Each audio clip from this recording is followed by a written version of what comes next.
Stoning!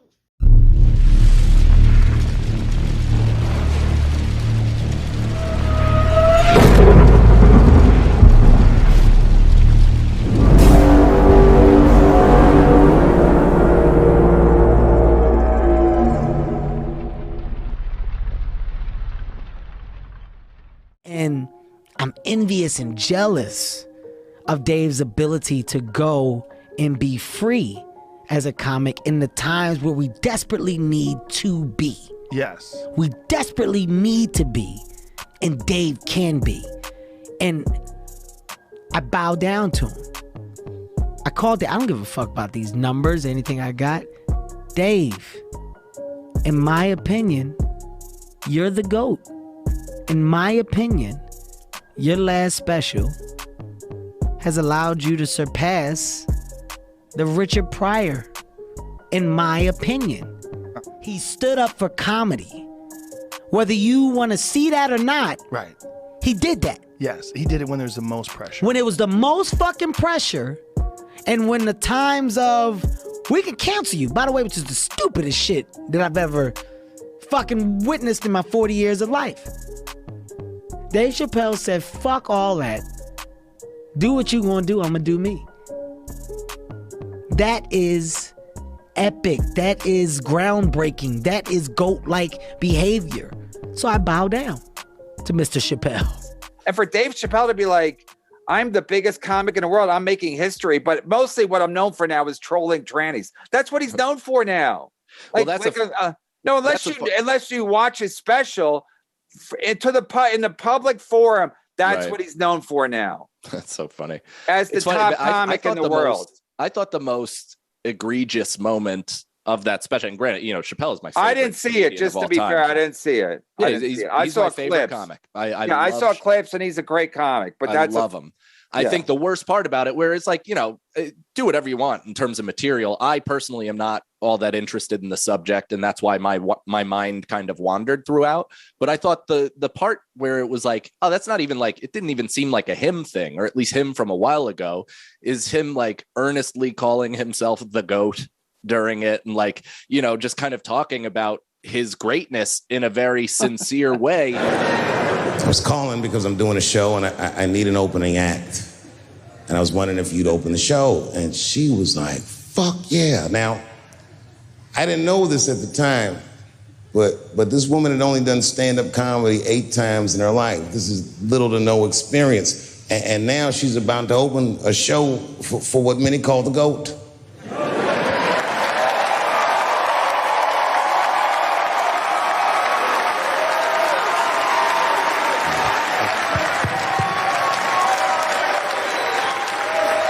And it's like, dude, I agree. You are the GOAT, but that is the opposite of comedy. Like, you're being Lil Wayne right there by saying you're the best rapper alive. Like, it's a weird position for a comedian to take, because we're not supposed to ever take ourselves that seriously. Right, exactly. It completely conflicts with the point that we're kidding.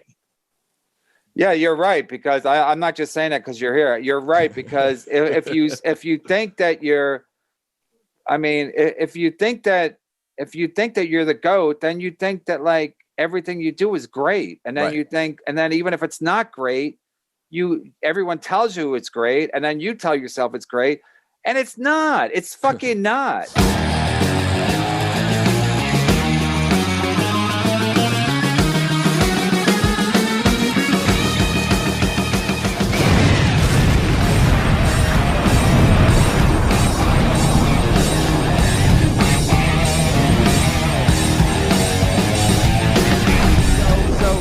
Some specials are going to be better than others, but he's saying that. Wait, what's special? The last one he did. So he's where he's like, and I'm what some people might consider the GOAT. And now she's about to open a show for what many call the GOAT.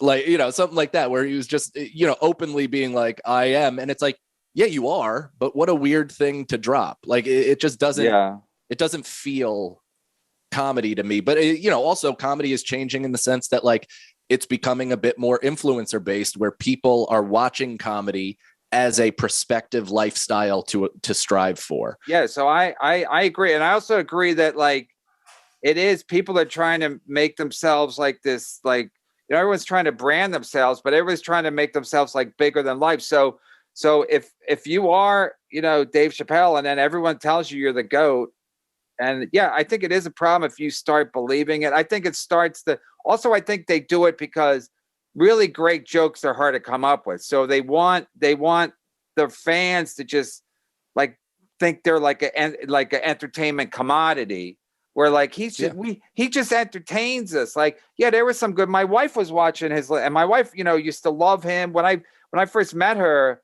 and I said, yeah, my brother co-created the Chappelle show. She was like, it was like literally if we were in a car, it would have screeched to a braking, and the airbags would have went off, because she was like fanatical about the Chappelle show.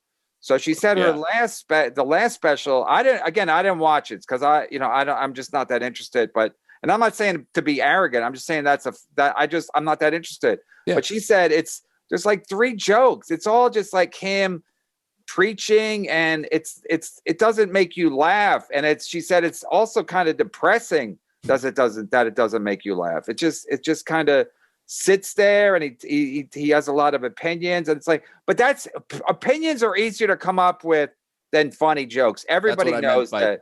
That's what I meant by take culture. Like, as people, you know, everybody has a take. People, it's our job to, and especially during COVID, it's like everybody's flying with their takes, and it's from an opposing side of the street, but it's the right one, and anything that it disagrees is not morally righteous, and all of that shit. So it becomes like, who can say the most outlandish shit as opposed to construct something that is just undeniably funny, and it's involuntarily funny. Like, my brain shouldn't be like, I agree with that. You know what I mean? My brain should be like it should be a jizz out of my face that I just laughed. That's theoretically what it is. Like, people just can't create that many jokes where they just have that fucking uncontrollable spasm of laughter, you know? Yeah. So in lieu of that, especially if they have to come out with like Chappelle came out with 6 specials in the last couple of years. It's crazy. So in lieu of that, you're not going to be able to come up with enough great jokes. So in lieu of that, you just start fucking talking about what's in your head. Yeah. And then hopefully maybe you come up with some funny jokes along the way to Well, and I don't want this to come off like I'm in any way really critiquing Chappelle. I am absolutely. I'm absolutely. Again, greatest. He's my favorite comedian. Anything, he's more thoughtful than me. He comes up with, you know, he's more well-read, he's more educated, and he's naturally very good at coming up with jokes. So that's why when he doesn't come up with jokes, he's obviously something's going on, you know. Either he thinks he's the GOAT, he's convinced himself that he's the GOAT. He's heard it from so many people. He's like, he's the GOAT. So like, if you think you're the GOAT, then you know what I mean? Then you're like, anything you say is probably interesting to people. It's happened to every GOAT-like comedian too. It's like Dane. Dane was, in terms of ticket sales, the GOAT at that time. And then he believed it and then kind of fluttered off.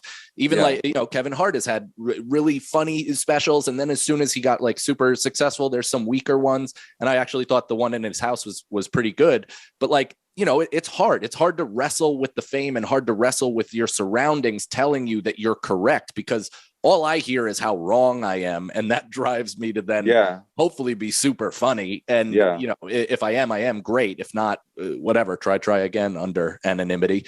But these guys have such a high visibility as well that no matter what they say, it's picking up public interest. But I just think that, like, I think literally it's hard when everyone tells you that you're great. I think it's, as a comic, it's hard. You convince yourself that your stuff is great because everyone tells you it's great. So you convince yourself that it's great, and then it's not. But you convince yourself. But then the public starts to catch on. That you're slipping. So, and I think that's natural. Then you don't have the energy to maintain. You're not as hungry because you've been to the top, and then you're like, it's hard to stay hungry when you've achieved everything. You know, you're like, oh, I was great, and then but you don't notice it, and people around you don't tell you, right? So, but then it's slowly, you know, and then I think that's why Jon Stewart, then he started not get Emmys, and then he was like, all right, I'm done, I'm done, because I think he realized, like, he doesn't have. It takes a certain amount of energy to, like, keep pushing yourself Mm-hmm. to go, you know, especially when everyone tells you that you're great.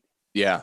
You know, like what, like, okay, like I'm the greatest. Like, how do you get better than the greatest? Like, I don't know. So, I mean, Richard Pryor and those guys used to do drugs and that'll, but I just think, like, when I never texted Chappelle about the fucking trolling trannies. I wanted to a bunch of times and then even with the Bob Saget thing where he's like, I'm out there making history. I'm like, every night? You're making history every night. Oh, but I didn't see Bob coming. Man, he just texted me, and I saw the text yesterday, and I never texted him back because I was just busy. Yeah, it happens. I'm just saying this to remind you that these moments are precious, that when I come out at night, I'm not just hanging out, I'm making memories. Shit, when I go out at night, I'm making history.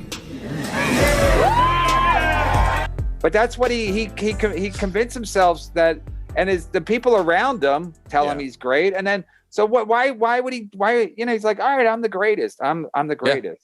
So, and then it's like, nobody maintains it. Fucking, you know, I mean, he might have another great special, but like his best work is behind him probably, you know, because I think he can pick it back up though. No, but I think he's peaked. I think you exhaust every fucking thought in your head.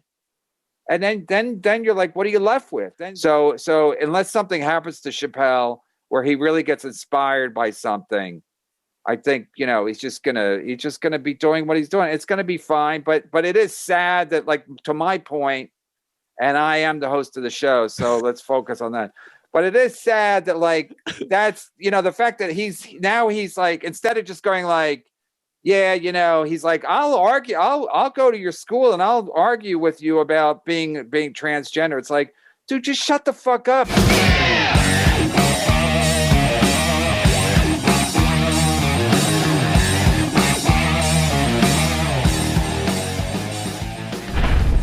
Yeah, but also another thing I learned from comics during this pandemic is, you know, I hate to sound like your father-in-law, but like, comics are fucking nothing. They're nothing, you know. So when I hear comics talk about like almost anything, it's like almost hearing children talk. They're like, yes, they're chill.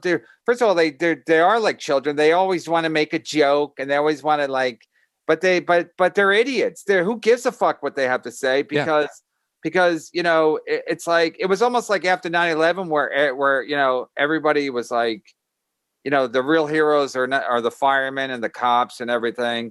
Mm-hmm. And it's almost like this. It's like comics are like nothing. They're like, they bring like, they almost bring nothing. Like I always say our best, like, let's say Dave Chappelle's our best comic. Like he's basically trolling trannies. Like that's what he's doing. That's what he's doing. Yeah. I was going to text him. I go, you know, Jon Stewart uses his celebrity status to help victims of 9/11 while you troll trannies. Like, well done. Like, this is what comics do this is what our top comic does.